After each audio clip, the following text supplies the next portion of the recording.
반갑습니다. 오늘 공부는 무본편 제27장을 공부하시겠습니다.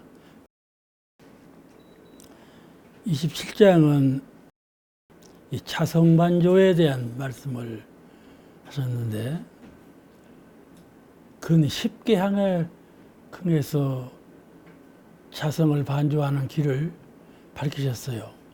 정산조사님께서 이렇게 세밀하게 밝히셨나 이렇게 아주 감탄할 만큼 그 자세한 설명이 나와 있습니다.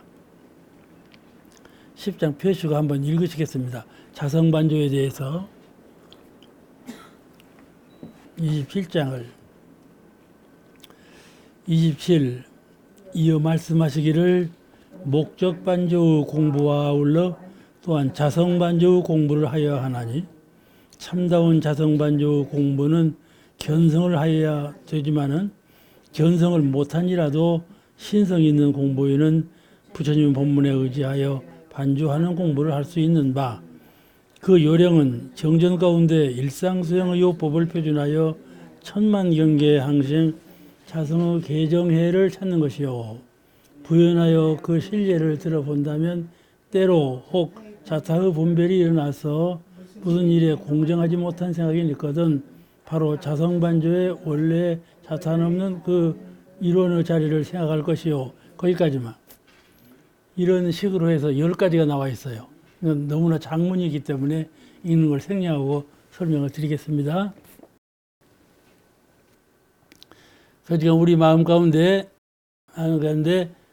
자기의 국집된 마음이 일어나서 한 일을 취사할 때 공정하게 취사를 못하겠거든. 그때 자성반조를 해라. 그러면 네가 신념으로 이렇게 하는 것이 확실한 판단이로구나 하고 신념이 서. 그럼 그렇게 하는 것이죠.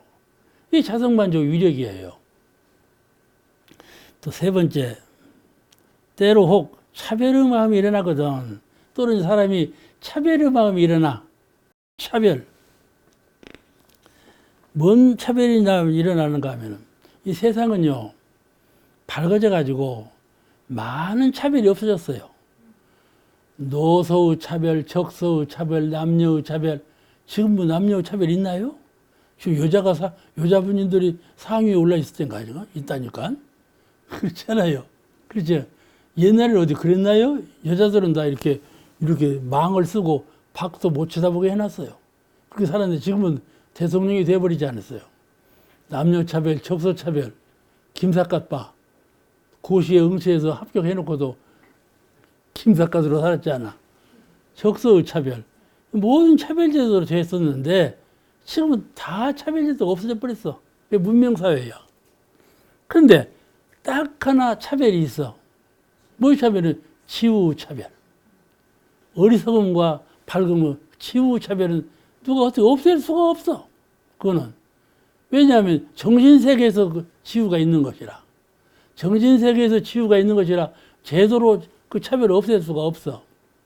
이 치유 차별이 있는데 지자가 지혜로운 사람이 어리석은 사람을 볼 때 무시해봐. 이 차별이 있단 말이야. 아시겠죠? 큰 마음이 일어난다니까. 내가 좀 다른 사람을 모르는데 나를 알고 있고, 저 사람이 어두운데 나는 밝고, 그러면 좀 상을 내. 그래갖고 아는 체를 하고 높은 체를 한단 말이야. 그래가지고 그런 그 상을 내. 그러니까 그러한 그 지자의 상이 나거든. 그 말이야. 그때도 조심을 바라. 그 말이죠. 그렇죠? 자기에게 지혜가 있으면요, 반드시 지혜 있는 상을 내고 싶어 해요. 그럴 때 자성반조하라. 그 말이에요. 왜 반조하는가? 우리 자성은 지우차별이 없어. 본래 서로 나도 광명하고 그도 광명하고 어둠이 없어. 아시겠죠? 내 스스로 참된 마음은 나도 빛이요, 저 사람도 빛이다 말이죠. 어둠이 없어. 그런지라 자성을 반조하면 그렇구나. 현실적으로는 내가 더 지혜롭고 저가 더 어둡지만은 자성 속에는 피차간에 지혜롭고 어두운 것이 우자가 지우 차별이 없는 것이로구나. 이것을 딱 깨달아 알아. 그러면 차별심이 없어져 버린단 말이죠. 꼭 그래요. 꼭 그래요. 이래서 상이 나오는 거거든요. 이 세상은 있는 사람은 없는 사람 앞에서 상을 내고, 지혜로운 사람은 어두운 사람 앞에서 상을 내고, 다 이게 상을 내거든요. 이런 상을 부셔버리려면 이 본래 성품에 지우 차별이 없음을 잘 깨달아서 차별 없는 마음으로 그를 대해야 한다. 이것이 불공이에요. 아시겠죠? 아시겠어요? 모르겠어요. 이것이 불공이에요. 그러니까 내가 좀 무슨 일을 할 때, 아이고 저 사람은 말 들어봐야 급은 수다. 말 들어보지도 않아. 딱 치워버려. 그런데 말이죠. 위대한 사람은 그렇지 않아요. 정산 용사님께서는 당신이 뭘 하나를 세우시면은 원여상 세울 때 원여상 도저히 우리 것이 못 될 것이거든요. 학교를 처음 세우는데 어떻게 우리 집 실력으로는 학교를 못 세워. 그래서 정산 용사님께서 학교를 세워야 되겠다 안을 세우시고, 이제 그 학생들이 와도 우리 학교를 세워야 되지 않겠냐? 물으셔. 학생들이 뭘 알겠어요? 알지 못하지만 물으셔. 여자 교무들이 오면 우리가 학교가 있어야 되지 않겠는가? 물으신단 말이죠. 전부 어떤 사람이든지 자꾸 물어갖고 누구든지 우리 교단에서 학교가 있어야 되겠구나 이 마음의 종자를 심어줘. 그럼 여기저기서 전부 다 학교가 있어야 되겠다 그럴 것 아닙니까? 그래가지고 원여상이 된 거예요. 처음에 도저히 우리 실력으로는 되지 않은 건데 김한란 씨 그 학교가 우리 것으로 돌아올 때 그렇게 원을 세우니까 된 거란 말씀이죠. 그죠? 이와 같이 자성의 세계는 평등함이라. 차별이 없어. 지우차별도 없고, 마지막 종결로는 지우차별이 있지만은 지우차별도 없고, 일체 차별이 없는 그런 세계가 정신의 세계라. 그러니까 이 자성을 반조해서 일체 차별심을 내지 말라. 그래야 도인인 거죠. 그래야 여러 대중을 내 슬하에 두고 통치할 수가 있는 거예요. 그래야 모든 사람과 함께 불사를 이루어갈 수가 있어요. 내가 경륜을 가질 때 우리는 대종사님께서 하시는 대로 경륜을 가져야 되지가, 대종사님의 경륜은 무엇인가 하면은 전 인류를 광대무량한 낙원 세계로 이끌어 올려가는, 옛날에는 이 세상은 참 괴롭다. 이 세상이 안 돼. 그러니까 피하는 세계로 가자. 이것이 세계거든. 그런데 그것이 아니고 이 세계는 괴로운 것이 아니다. 마음의 무명이 있으니까 괴로워진 것이지, 마음의 무명을 소멸해버리면 이 세상이 무슨 본래 괴로운 건가? 아니다. 이 말이야. 그러니 이 세상을 마음을 개벽해서, 정신을 개벽해서 가정과 이 전체 세상을 문명한 낙원 세계로 이끌어가자. 이것이 대종사님의 정신이시니까 우리도 그와 같이 해야 된다. 그 평등 차별심을 없애버리고 이 세상을 평등한 세상을 만들자. 그래서 우리가 사람을 대할 때 꼭 차별심이 나. 나는 있는 사람, 너는 없는 사람. 나는 지혜로운 사람, 너는 어리석은 사람. 딱딱 나눠버린다니까. 그러죠? 그 차별심이 난다니까 자꾸 마음에서 나와. 사람을 딱 대하면 너는 누구, 나는 나 이런단 말이에요. 그 차별심을 항상 없애는 공부를 해. 그것이 이 부처님 마음이다. 부처님께서는 차별심을 내지 않는다. 왜냐하면 늘 자성을 반조하셨기 때문에 차별심을 내지 않는다. 너도 불제자라면 그렇게 하라. 그렇게 가르치시면요. 할 수 있겠죠? 화타원님 어쩌? 할 수 있겠지? 충분히 할 수 있다니까. 자성반조만 하면, 자성반조를 하면 신념이 서, 그렇게 해야 되겠구나. 딱 마음이 간다니까. 그때 하면은 자신도 있고 기쁘고 그게 되는 거예요. 그런 신념이 안 서니까 허까 말까 그런 거죠. 그 다음에 본문에 때로 혹 증에 치우쳐서, 증에 사랑하는 마음과 미워하는 마음, 이 사랑하는 마음과 미워하는 마음이 또 난다는 말이 뭐냐. 나지요? 늘 사랑하는 마음도 나고 미워하는 마음도 나고 그래요. 뭐 이 손바닥하고 등하고 같아. 뒤집으면 사랑하는 마음이고 또 뒤집으면 미워하는 마음이고 그렇다니까. 이게 정의심이 나거든.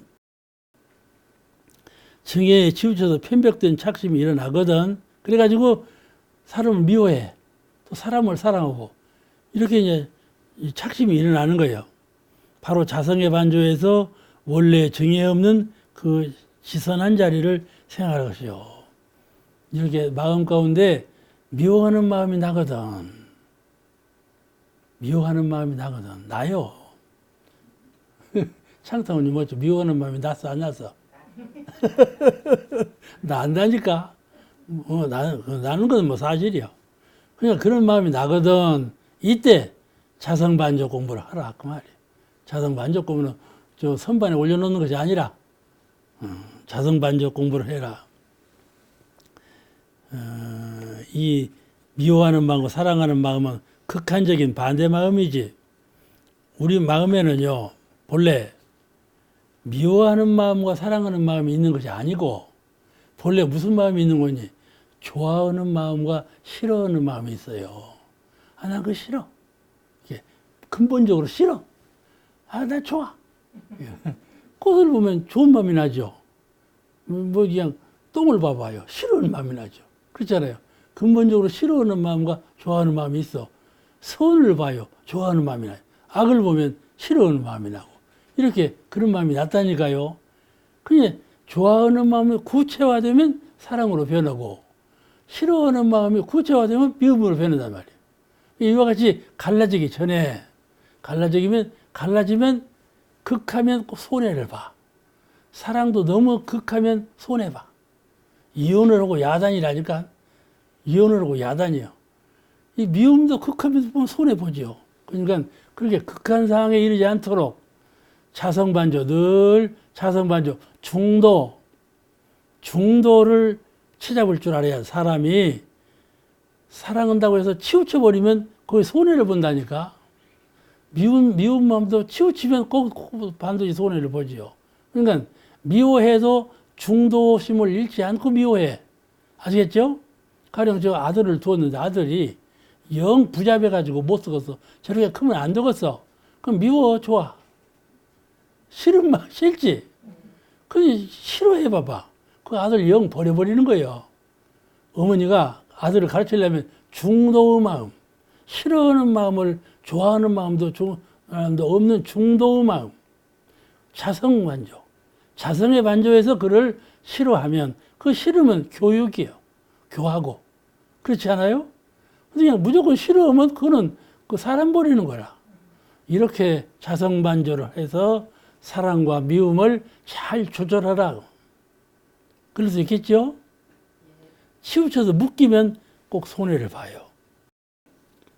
그러니까 또 성리품 2장에 또 3장에 보면 이런 말씀이 나와요.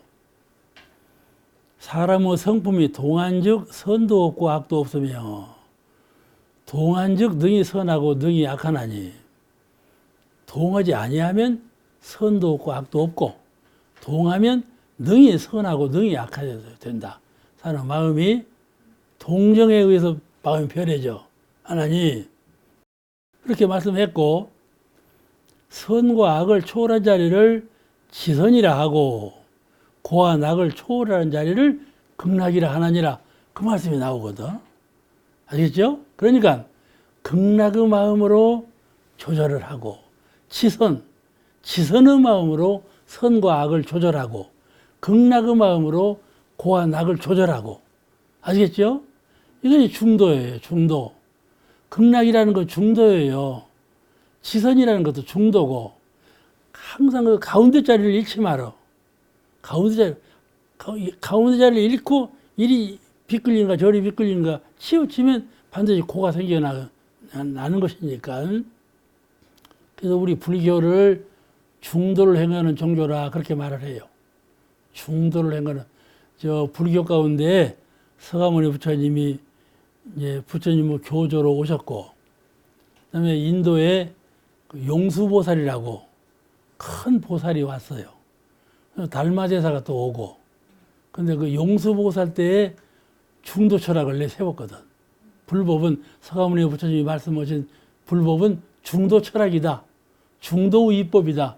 이걸 체계화 세운 분이 용수인데, 용수가 아주 불교에서는 그 중추적인 역할을 했어요.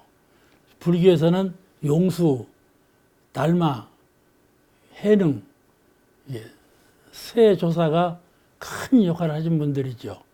그런데 그 중도 사상을, 부처님 사상은 중도 사상이라고 딱 한 이런 지하에 한 가지 용어로 함축시킨 분이 용수인데, 과연 우리 불교 그 부처님 사상은 중도 사상이에요. 중도. 벗어나지 말라. 이쪽 저쪽으로 벗어나지 말라. 우리가 강물에 뗏목이 떠날라가지 않아요? 뗏목이 강물을 흘러가고, 뗏목은 둥둥 떴는데, 뗏목이 저 바닥까지 가려면 어떻게 가야 돼요? 가양에 안 닿아야 돼. 그러죠? 가양에 닿으면 딱 멈춰 못 가는 거야. 가양에 안 닿아야 어디까지 갑니까? 바닥까지 가는 거야. 그러니까 이 중도라는 거예요. 이렇게 세상은 이렇게 여러 가지 편파가 되어 차별 세상이 있는데, 거기에 치우치지 말라. 그게 자성이요. 자성반조를 하는 분은 치우침이 없어. 그래서 이 자성반조하는 마음으로 계속 가면 어디로 갑니까? 성불로 간다 말. 성불로 가. 이것이 부처님의 수행법이고 우리 후래 중생들의 수행법이다. 치우치지 아니하고 그대로 성불을 향해서 나가는 마음을 갖고. 이 자성반조 공부가 이런 거예요. 그 다음에 때로 혹 있는 데에 집착하여, 있고 없고에 집착해. 있는 데에 집착하여 무력을 끊기가 어렵거든. 바로 자성에 반조하여 원래 있지 않는 그 진공의 자리를 생각할 것이요. 물질이 좀 풍부해 봐봐. 물질이 뭐 풍부해. 애매하지 않아. 애매해요. 보면요. 사람을 대중하고 같이 살면 보면 고개를 떡 쳐들고 이렇게 인사도 잘 안 하고 버티는 사람이 있어요. 가만 저 사람이 쑥대밭처럼 별 사람도 아닌데 고개를 쳐들고 다니는구나. 가만히 내면을 보면 재력이 풍부한 사람이더라니까. 재력이 풍부한 사람은요, 머리를 숙일 줄을 몰라요. 그래가지고 문제가 있는 것에 마음이 딱 정해져.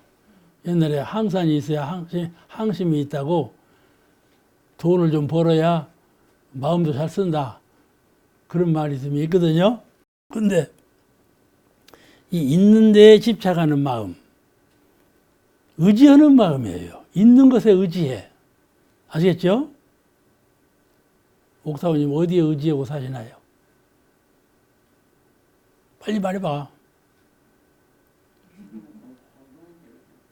어? 공부하는데 맞아. 공부하는데 의지하고 살죠. 우리가 공부하는데 의지하고 살아요. 이론상 공부하는데 의지하고 살죠. 자성 공부하는데 의지하고 살지요. 그래 의지하고 살아요. 그런데 그와 엉뚱한 다른 것에 의지한단 말이에요. 무엇에 의지하느냐? 숨 쉬는 거. 깔딱깔딱 숨 쉬는 거. 이게 의지하고 살거든. 그 숨 쉬는 것만 없어져 버려. 깔깍 죽어버리잖아요. 그러잖아요. 내가 표현을 잘해요. 딸깍 죽어버린다니까. 그냥 금방 운명했다 한다니까. 그지? 이 문제가 큰 문제예요. 있는 것에 숨 쉬는 것이 있으니까 숨 쉬는 걸 의지하고, 재산이 있으니까 재산에 의지하고, 생각하는 바가 있으니까 생각에 의지하고, 이렇게 산단 말이에요. 그런데 그래서 무력을 끊기가 어려워. 한정이 없어. 이걸 해보니까, 물건을 취해보니까 하나를 취하면 둘을 취하고 싶고, 둘을 취하면 셋을 취하고 싶고, 이 취하고 싶은 마음에 한정이 없어. 어느 하가에 공부할 틈이 없어. 물건 취연이라고. 이놈 같다 쟁이고 저놈 같다 쟁이고 그냥 쟁인이라고 공부할 틈이 없어. 사는 사람들은 다 그렇게 살아. 그렇게 살아. 가만히 시장 톡톡에 가서 사람들 모습을 봐봐봐. 저 사람은 뭔 재미로 사느냐. 저 사람은 뭔 재미로 사는 거. 전부 그 재미야. 물건 취하는 재미야. 그 재미로 살더라니까. 그런데 그 이제 이 무력이거든. 무력. 근데 수도는 사람은 무력을 끊어야 되겠구나. 무력은 육군에 대한 욕심이 첫째가는 우리 무력이요. 이 육군이 바라는 것에 순종하는 거. 그 무력 중에 제일 첫 번째 조항이에요. 그 다음에 이제 바깥 세상의 모든 물건을 내 물건으로 말고 사람도 내 사람 만들고 물건도 내 사람 만들고 모든 걸 내 앞에다가 붙여놓아야만 된단 말이에요. 이게 무력이 정대해 가는데 한이 없거든. 이럴 때 자성반조를 하라. 그 물질이 절대로 그 참 나를 이롭게 오지 않아요. 이것도 이 육신도 나를 줄 알고 육군에 끌려가면 이게 나를 이롭게 하지 않아. 육군이 나를 이롭게 하는 물건이 아니에요. 끌려가면. 근데 활용하면, 육군을 활용하면 이건 공부하는 자료가 되거든. 그냥 값이 있는 것이지만 공부를 안 하면 이건 참 값없는 물건이고 나를 해치는 물건이란 말이죠. 옥사오님 대답을 참 잘했어. 공부하는 마음으로 의지하는 사는 거예요. 그 필요 이상의 물질이라는 것은 공물을 훔친 것이요. 우리 분상에 맞게 물건이 있어야지 더 많은 물건을 갖고 사는 것은 다른 사람 것을 갖고 내가 갖고 사는 거예요. 그런 마음을 가져야 돼. 그러니까 나눠야 돼. 나눠야 돼. 둘이면 어떤 분은 콩도 반쪽으로 나눈다 그러지 않나? 그런 말이 거기서 나오는 거예요. 서로 나누자. 서로 배려하자. 이거 잘 안 되더만. 내가 이제 인터넷으로 이제 뭐 거래를 하면 그거 반드시 떠. 누가 이런 불쌍한 사람이 있으니 도와주자. 내가 화면 보면 그냥 거기로 넘겨버려. 안 도와줘. 그러죠? 그냥 별거 다닌 걸로 넘겨버려. 그 왜 그러냐면 누가 하겠지. 나보다 더 부유한 사람이 하겠지. 이거 넘겨버려. 이렇게 해서 넘어가 버리더라고. 그러는 것처럼 세상 사람들이 전부 나보다 더 많은 사람이 얼마나 많은데 내가 그런 데까지 뭐 마음 쓸 것이 뭐 있냐. 이러면서 마음을 탈피하지를 못해요. 그러니까 이것은 이렇게 하면서 공부심이 줄어지는 것이죠. 공부심이 줄어져. 왜냐하면 이 공부를 잘한다는 말은 물질로부터 해방돼야. 육군으로부터 해탈하고 물질로부터 자유하고 모든 것으로부터 속박으로부터 자유를 얻으려면 하나하나 작은 것부터 정신이 묶이지 말아야 한다. 정신이 거기 묶이지 말아야 자유가 되는 것인데 작은 것이라고 해서 경홀히 알면 안 된다. 무엇이든지 내 정신이 작은 것이나 큰 것이나 묶인 바가 있는가 이걸 항상 비교하면서 마음의 자유 내가 항상 주장하죠. 이론의 광명, 이론의 위력, 이론의 자유 세 가지 조항이에요. 이론의 광명, 이론의 위력, 이론의 자유 이걸 위해서는 작은 것이나 큰 것이나 간에 하나하나 착실하게 해결해 나가야만 이 세 가지를 얻을 수가 있어요. 이 물질에 대한 집착이라는 것은 반드시 정신을 어둡게 해요. 정신을 어둡게 해요. 제가 이번에 우리 정화관에 제가 쓴 붓글씨가 액자로 셋이 걸렸어요. 하나는 다른 데에 걸려있고 오는데 이제 환경 고쳐야 되겠다 해갖고 그 액자 속에 있는 내용을 싹 바꾸려고 이제 생각해 보니까 그림도 하나 그려야 되겠고 붓글씨도 둘을 써야 되겠더라니까 하고 어제 밤새도록 했네. 그래가지고 오늘 강의할 판인데 강의 준비는 다 끝났으니까 이것이나 하자. 밤새도록 했더니 야 머리 골치가 아프고 그래서 오늘 아침에 나오는데 애를 썼어요. 그처럼 무슨 이 일에 물질에 정신이 딱 얽매이면요 그 일을 해결하지 않으면 일을 못 하겠으니까 해결을 하니까 어쩔 수 없이 하는 거야. 하는데 그 방면에 정신은 어두워지는 거죠. 정신이 어두워지는 거예요. 이걸 잘 생각해야 돼요.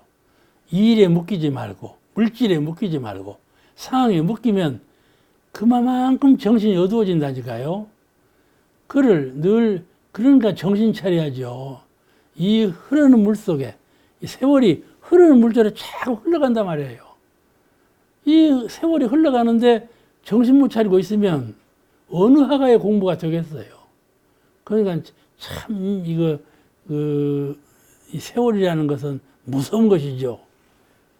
세월은 아주 공부 등한히 하는 사람한테는 슬픈 것이에요. 슬픈 것이요, 세월은. 혜성님은 시상이 떠오를지 모르죠, 이제. 세월은 슬픈 거예요. 공부하는 사람한테 슬픈 거예요. 그러니까 참 마음을 챙겨서 공부를 착실히 잘해야죠. 또 본문에 때로 혹 없는 데에 집착, 이게 반대예요. 때로 혹 없는 데에 집착해서 모든 일에 허망한 생각이 일어나거든. 이런 생각이 나는 거야. 저 사람은 물질이 풍요해서 무엇도 하고 그냥 얼굴을 내고 사는데 나는 얼굴 한 번 낼 일이 없어. 돈이 없으니까. 뭔 일이든지 기피하고 싶고 속으로 사리고 싶고 기죽어 살아. 그죠? 기죽어 살죠? 기죽고 살 일이 아니요. 세상을 왜 기죽고 살아? 이렇게 없는 것에 집착하면 기죽고 산다니까. 기죽고 살 일이 없지요. 뭐 때문에 기죽고 살아요? 없는 것이 무슨 죄가지? 그렇잖아요. 없는 것이 복이에요. 옥탑이 어쩌십니까? 없는 것이 복이라니까요. 왜냐하면은 현실적으로 없는 것은 비현실적으로 큰 것이 내 앞에 있다 그 말이죠. 그게 공부인이에요. 공부인은 아무것도 없어도 그 반대의 정신세계에서 큰 것이 내 앞에 있는 거예요. 그러니까 정신을 굽힐 이유가 없죠.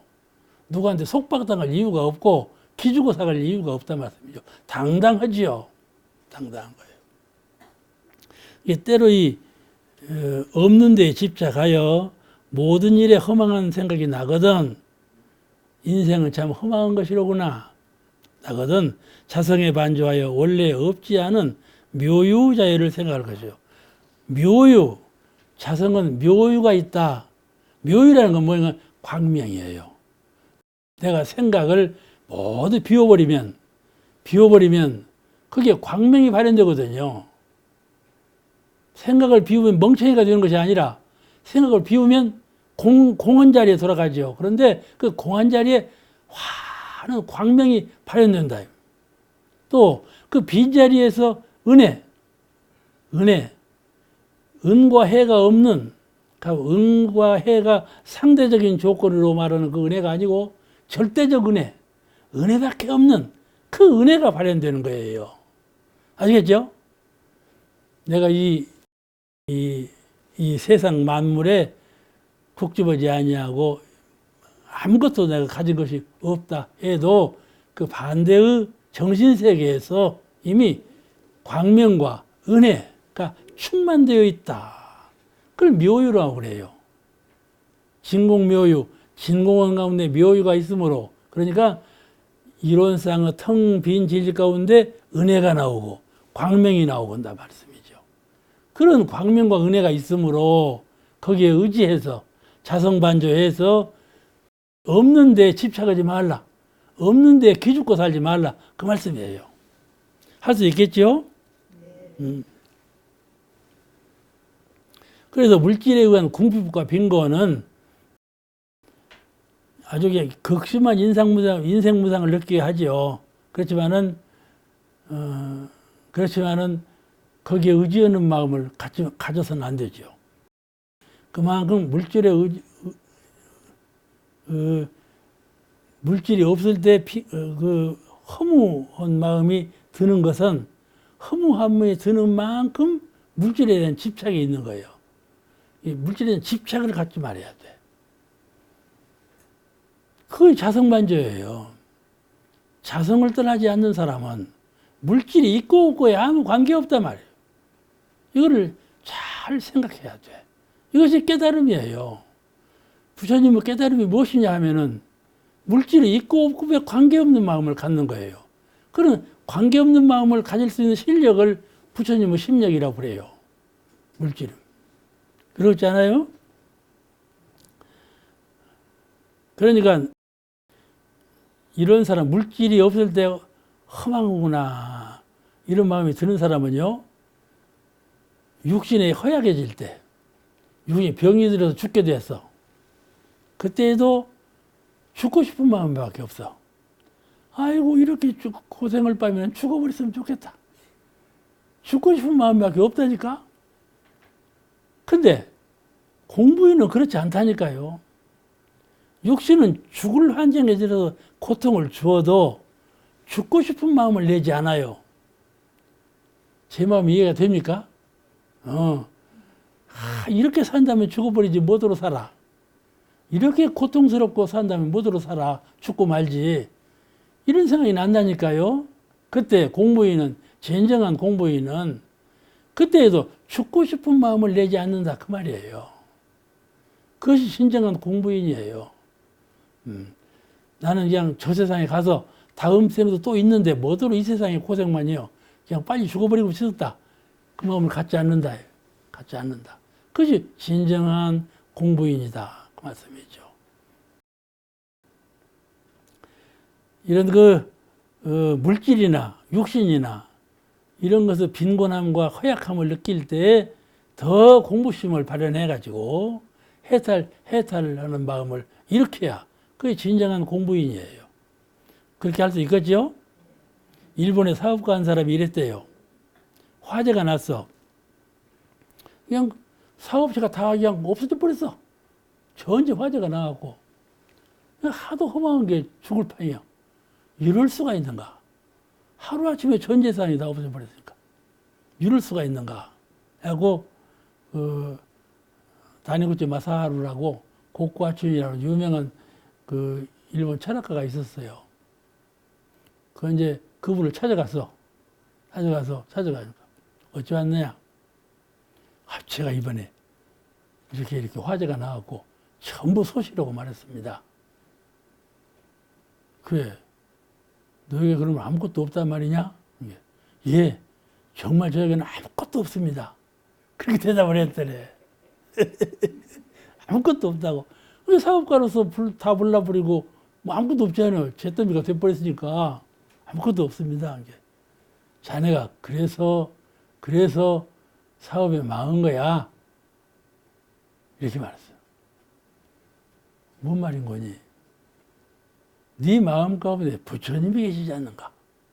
이걸 강조하신 거야. 부처님이 계시지 않느냐? 너는 마음 가운데 부처님 계시는지는 몰라. 아무것도 없으니까. 물질이 소모되니까 아무것도 없어. 그냥 물질로만 사는 거예요. 물질이 다 없어버리니까 아무것도 없는 거이지. 부처님이 없어. 그러니까 그렇게 이 얘기를 한 거죠. 그와 같이, 그래서 이제 고쿠아춘 이 사람은 광명사상이에요. 늘 광명. 부처님께서는 공사상을 말씀하셨지만은 그 이면에는 광명을 말씀하신 것이다. 이렇게 주장하는 사람이 다니구치 마사하루예요. 우리는 부처님 가르치신 바에 의해서 무소유, 아무것도 갖지 말아라, 빈 거다, 이렇게만 주장하지만은 그렇지 아니하다. 빈 것은 광명이다. 밝음을 말하는 것이다. 밝음으로 물질을 활용하라 말이죠. 밝음으로 내 육군을 활용하고 밝음으로 물질을 활용하라. 빈 것이 아니다. 이거 가르치는 분이 있었어요. 그와 같이 우리가 이 물질이나 육신에 구애받고 사는 사람은 그만큼 자유를 박탈당하고 당당한 자기 자유심경을 놓쳐버리고 사는 사람이죠. 누구나 사람은 물질과 육신에 의지해서 살면 안 돼. 스스로 마음 부처님을 의지해서 그리 살아야지 물질과 육신에 의지하면 안 된다고. 그래서 정산 종사님께서 자성의 묘유에 반조하라. 자성의 아시겠죠? 자성의 묘유는 뭔 거니? 광명과 위력과 은혜. 그게 묘유예요. 공정영지의 광명을 따라 이 말씀 나오죠? 이론상의 진리에 보면 이것도 없고 저것도 없고 전부 비었다. 없는 거다. 그러시고는 그 중간에 공정영지의 광명을 따라 이것도 있게 되고 저것도 있게 되고 다 있게 되었다. 진리가 이렇게 되어 있어요. 그 중간자가 공정정지의 광명이에요. 광정이에요. 그러니까 그 집착하면 광명이 사라지는 것이죠. 우리는 항상 자성의 해광, 그 자성의 묘유, 오늘 이 정관용사께서 말씀하신 자성의 진공자리만 있는 것이 아니라 묘유자리가 있으니 그 묘유자리에 의지하라. 그 본문을 우리가 잘 새겨드려야 돼요. 마음이 시리에 빠질 때, 마음이 허무에 접혔을 때, 나라는 것은 참 허망한 것이로구나. 인생이라는 것은 참 허무한 것이로구나. 이 생각이 들어요. 특히 이제 나이가 들고 병이 들면, 이거 참 허망한 것이네. 내가 진즉 이것을 알았더라면 이렇게 하지 않았을 것을. 그런 후회심이 나거든요. 그러면 이제 때는 다 늦은 것이죠. 그런데 마음 가운데 이렇게 병이 들어서 나이가 들어서 죽게 될 때 허물을 느껴. 무상을 느껴. 그렇게 되면 안 된다. 수도인이 의지할 자리가 무엇인가 하면 마음 자성의 묘유 자리. 아시겠죠? 네. 묘유는 광명과 위력과 은혜 그 자리인데 그 자성의 광명과 위력과 은혜 그 자리에 딱 의지해야지 허물을 안 느끼지. 만약에 그 자리에 의지하지 못한다면 허물을 느끼는 거야. 무상만 느끼는 거야. 그러면 안 되죠. 불쌍한 사람이죠. 또 그 다음 본문에 때로 참 잘 드러내셨어요. 때로 혹 생사의 경우를 당하여 이제 이 사람이 죽게 됐네. 이제 죽게 돼 생사의 경우를 당했어. 생사의 경우라는 것은 후세상 태어날 때, 전세상 죽을 때, 후세상 태어날 때 이 말이요. 생사의 경우를 당하여 삶의 애착과 죽음의 공포가 일어나거든. 삶의 애착과 더 많이 살아야 할 텐데 죽기 싫은데 이 공포가 일어나거든. 바로 자성에 반주하여 원래 생멸 없는 그 법신자리를 생각하시오. 화타원님은 주고받는가? 어째서? 안 주고받어? 혜성님은 어쩐 거야? 주고받어? 안 주고받어? 응? 죽었다 깨어났어? 어? 날마다 죽는 거예요, 우리는. 날마다 죽어. 밤에 잠자는 건 죽은 거야. 또 이 생각이 늘 생각했다? 생각이 없어졌다 그러지 않아? 생각이 없어진 건 죽은 것이고, 생각나는 건 사는 것이고, 순간적으로 뭐 그런 거예요. 생사는 그런 거예요. 그러니까 날마다 죽어보면서 죽은지를 몰라. 그렇잖아요. 그냥 한 번도 죽은 일이 없거든. 그냥 화타원님 봐. 대답을 안 했잖아요. 그게 이제 깨달음을 가져야 한다니까. 잠자면서도 한번 죽어보자. 그럼 잠자는 거예요. 그냥 잠온다 자자. 이게 잠자는 것이 아니고 한번 죽어보자. 그런 마음으로 자면 깼을 때 죽어봤더니 이런 것이로구나. 이렇게 깨달음이 있는 거예요. 잠 오니까 자자. 그러면 그런 깨달음이 없어. 그 생사의 경우를 당하여 삶의 애착과 죽음의 공포가 일어나. 누구든지 그런 일어나는 거예요. 일어나거든. 바로 자성의 반조에서 원래 생멸 없는 그 법신자리를 생각할 것이요. 우리 자성, 마음의 본래 자리는 생멸이 없어. 낳고 죽음이 없어. 그런 자리를 항상 마음 가운데 상고하고 비추어 보고 마음 가운데 그 마음을 표준을 세워. 생별이 없다. 그게 영생이니까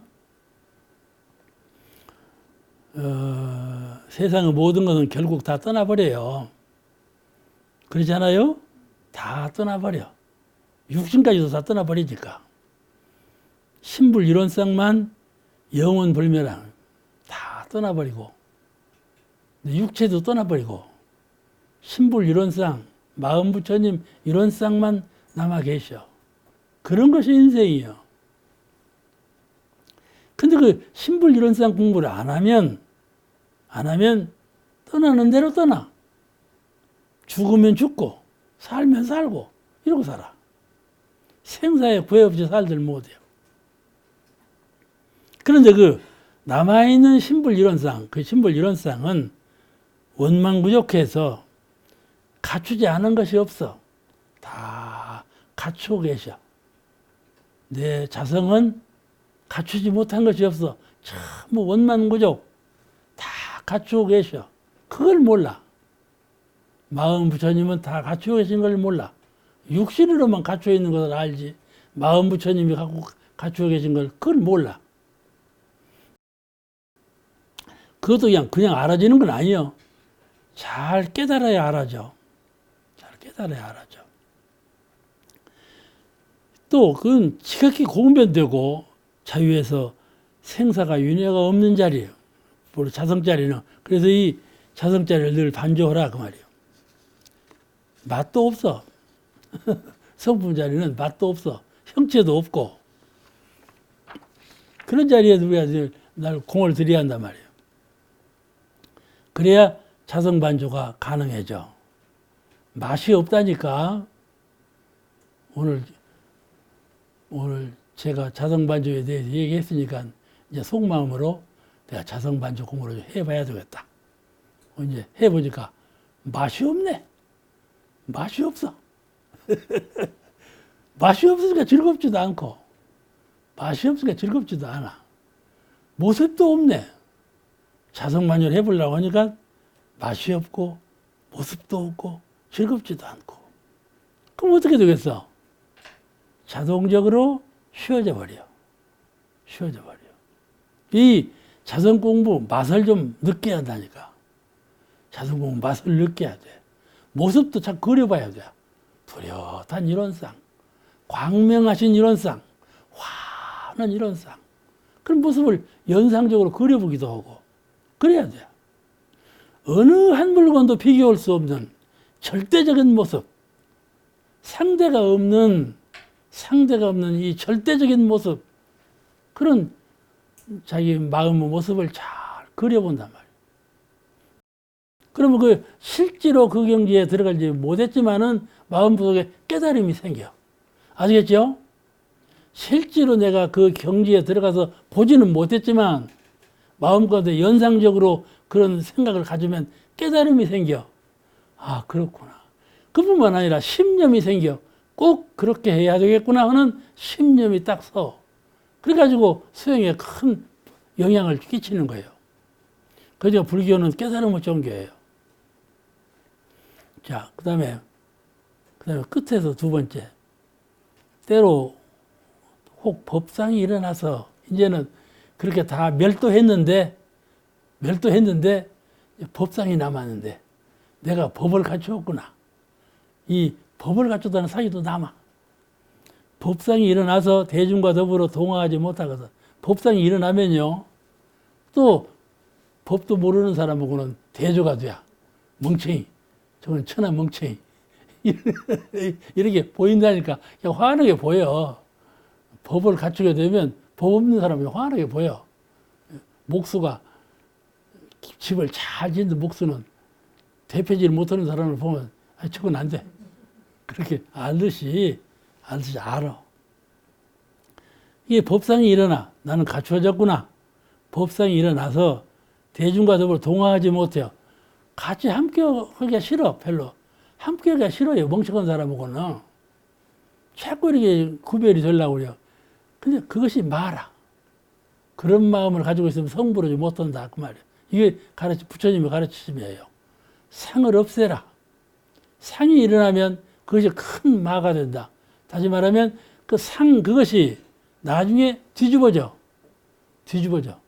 그래가지고 다른 데로 끌고 가 또. 그러니까 상을 없애라. 법이라는 것은 무엇을 상대로 하는가? 말을 상대로 해요. 아시겠죠? 법을 가지고 있으면 법을 상을 내면 마하고 같이 있는 거죠. 말을 조법같이 못하고 마하고 같이 있는 거예요. 그게 법고 마하고 법도 성장하고 마도 성장하고 말을 항복하지 못했어. 아시겠죠? 그걸 법상이라고 그래요. 내가 법을 깨쳤구나 하는 생각이 들면 법에 집착한 거란 말이죠. 마음이 법에 묶인 거란 말이죠. 그런 상태에 하면 안 된다. 그건 절대짜리가 아니에요. 상대짜리지. 그러니까 법에 묶이지도 말아라. 그걸 가르치신 거예요. 이 법상이 일어나면 대중과 더불어 동하지 못하거든 바로 자성의 반조에서 원래 법상도 없는 그 상 없는 자리를 생각하라. 높은 경지의 교훈이에요. 이렇게 높은 경지까지 우리가 올라갈 수 있을지 모르겠지만 높은 경지의 교훈이요. 법상을 갖지 말라. 신불이론상 공부를 오래오래 계속하면 혹 법상이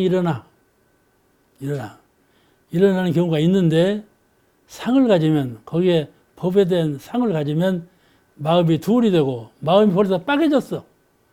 빠개졌다 말이 되는 거야. 전라도 사투리인가.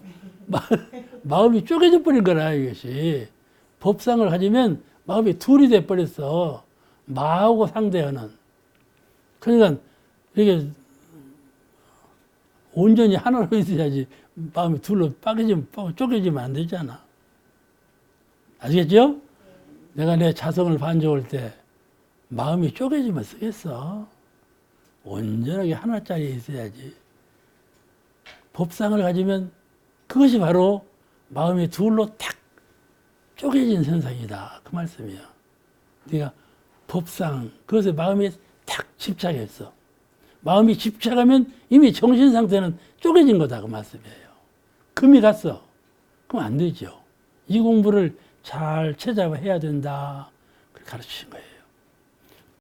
이렇게 되면 이 법신불사은의 광명과 위력과 합일이 안 돼요. 나는 본래 지극한 공부로 합일된 자리에 딱 멈췄는데 그런데 그렇다고 해서 법상이 일어나면 그 합일된 자리가 사라져버려요. 참 조심할 일이죠. 그래서 이 법상도 없는 그 자리를 잘 생각하라. 그렇게 가르치셨어요. 이때 상 없는 공부에 공을 들여야 한다.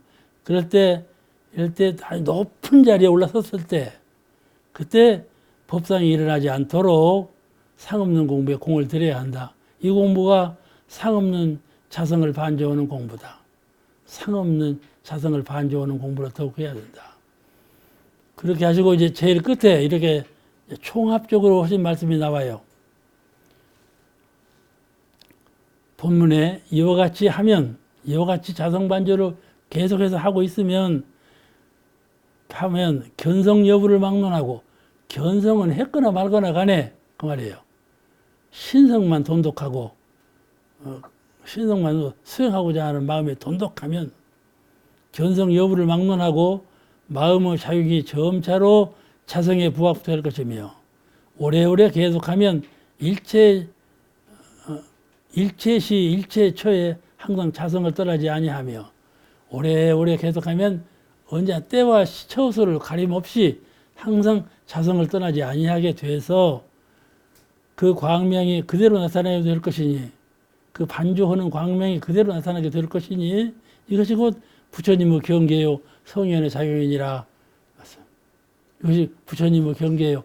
우리도 중생도 다 경계를 당해서 살죠. 부처님도 경계를 당해 살아요. 아시겠죠? 이것이 부처님께 돌아오는 경계예요. 이 경계는 경계가 아니죠. 불성으로 사시니까 이것이 부처님께서 맞이하시는 경계다. 그리고 성의하는 작용이 이 경계에 당해서 성령께서 작용하시는 마음으로 작용하시는 작용이니라 이렇게 보신 거예요. 설명 안 해도 다 되니까 지금. 경계는 부처님에게도 똑같이 돌아와요. 돌아오는데 그러나 그 경계를 대체하는 성현의 신법은 완전히 중생계 신법하고는 차이가 나죠. 나는 것이 다 차이가 나는 것이 다를 뿐이지 경계를 대하는 것은 부처님이나 중생이나 다 똑같아요. 삼기를 당해서 진지를 잡수시는 것도 부처님도 그렇게 새끼를 잡수셔야 하고 우리도 새끼를 먹여야 되지 않아요. 경계 당하는 건 똑같은 거야. 부처님도 나시고 부처님도 돌아가시지 않았어요. 경계 당하는 건 똑같은 것 아닌가요?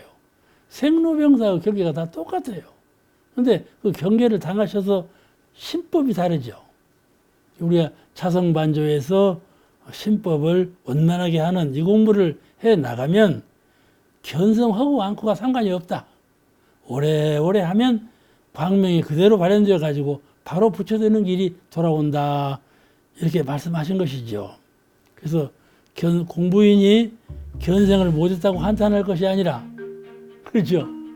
견생을 못했다고 한탄할 것이 아니라 정산종사님께서 견성 여하에 관계없다 이러신 말씀을 받들어 가지고 각자 식법 훈련을